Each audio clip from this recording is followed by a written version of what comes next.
जो इमरजेंसी हुई थी, इमरजेंसी से भी ज्यादा यहाँ पर घातक रूप में कार्य किया गया है। छोड़ दिए और कोई भी प्रजातंत्र में इस प्रकार की घटना होती है वो निंदनीय नहीं, अति निंदनीय है। और जिस प्रकार से लोगों को मारा गया और जैसा लोग बतला रहे हैं कि न तो इन लोगों की तरफ से कोई एक्साइटमेंट था, न कोई ढेला पत्थर, न कोई अस्त्र शस्त्र। ये लोग शांतिपूर्वक अपना गवर्नर साहब को मेमोरेंडम देने की बात की थी और ये कोई नई बात नहीं थी, ये घोषित बात थी।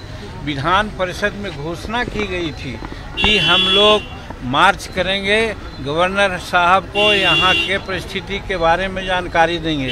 दो प्रकार की परिस्थिति के बारे में जूझ रहे हैं 2-4 दिन से हम लोग। वो पहला है तेजस्वी प्रसाद यादव जी का इस्तीफा और दूसरा है हमारे जो शिक्षक लोग लाखों लाख लोग अपना आकर के यहाँ पर डेरा डाले हुए हैं और अपनी मांग कर रहे हैं। वो सब ये दोनों बात का समर्थन हम लोग कर रहे थे। तेजस्वी प्रसाद के बारे में तो हम लोगों ने मुख्यमंत्री को कहा कि जब जीतन मांझी 2005 में मंत्री पद का शपथ लिया था और जब कहा गया कि वो दागी मंत्री है तो आपने 4 घंटा के अंदर इस्तीफा ले लिया। फिर दूसरी बात, अभी हाल में देखे होंगे कि मेवालाल पर किसी प्रकार की घटना घटी तो उनसे भी आप इस्तीफा ले लिए और 4 महीना के बाद बेचारे की मृत्यु हो गई। इस प्रकार से कई एक ऐसी घटनाएं घटी थी। अपने को सुचिता का प्रमाण मान करके कहते थे कि हम बहुत ईमानदार और बहुत ढंग से काम करने वाले हैं। अब तेजस्वी प्रसाद जी के बारे में भी 2016-17 में जब चार्जशीट हुआ था तो आपने कहा था कि तेजस्वी प्रसाद हमको स्पष्ट करे और न स्पष्ट करेंगे तो समर्थन वापस आपने ले लिया था और दूसरे के घोड़ा पर चढ़ गए थे।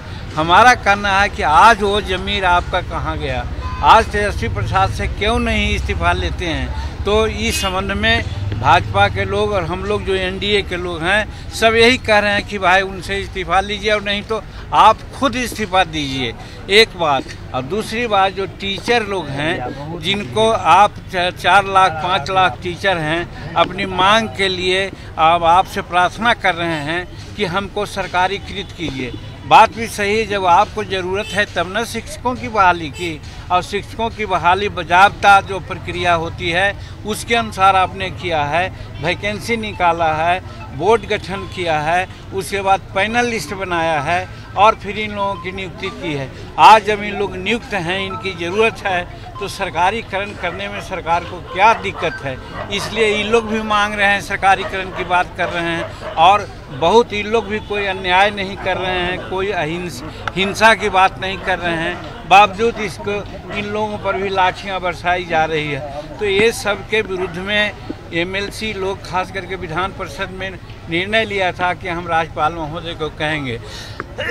तो मेरा कहने का मतलब कि शांतिपूर्वक इन लोगों का जो प्रदर्शन था, चाहिए था उन लोगों को कि इन लोगों से मेमोरेंडम ले करके 2, 4, 5, 10 आदमियों को साथ ले करके राज्यपाल साहब से मिला लेते। हम लोगों ने भी ऐसा कई एक बार किया है, उस समय हुआ कि मिलाया गया, हम लोगों ने बात की राज्यपाल महोदय से, तो ये घटना घटती नहीं। लगता है कि ये प्री प्लानिंग था कि हम जो आएंगे प्रदर्शनकारी उनको हम मारेंगे और बुरी तरह से लोग मारा है। लोग हम समझते हैं कि जनतंत्र में इसकी जगह नहीं है जो किया गया है। इसलिए हम तो यही समझते हैं कि ये माननीय नीतीश कुमार जी का एक कातिलाना हरकत है। उन पर फौजदारी मुकदमा का कि जो आज विजय जी कल्पा के जहानाबाद के जो दम तोड़ दिए, शहीद हो गए, हम उन पर कहते 302 का मुकदमा उन पर चलना चाहिए। इस्तीफा तो हो ही, 302 का मुकदमा उन पर चलना चाहिए। और जो मृतक परिवार है उसको 1 करोड़ रुपया की क्षतिपूर्ति दें लोग और उनके बाल बच्चे लोग हैं उनको नौकरी का प्रबंध करें। और एक घटना के बारे में मालूम हुआ हमको कि मेडिकल डिपार्टमेंट के लोग कहते हैं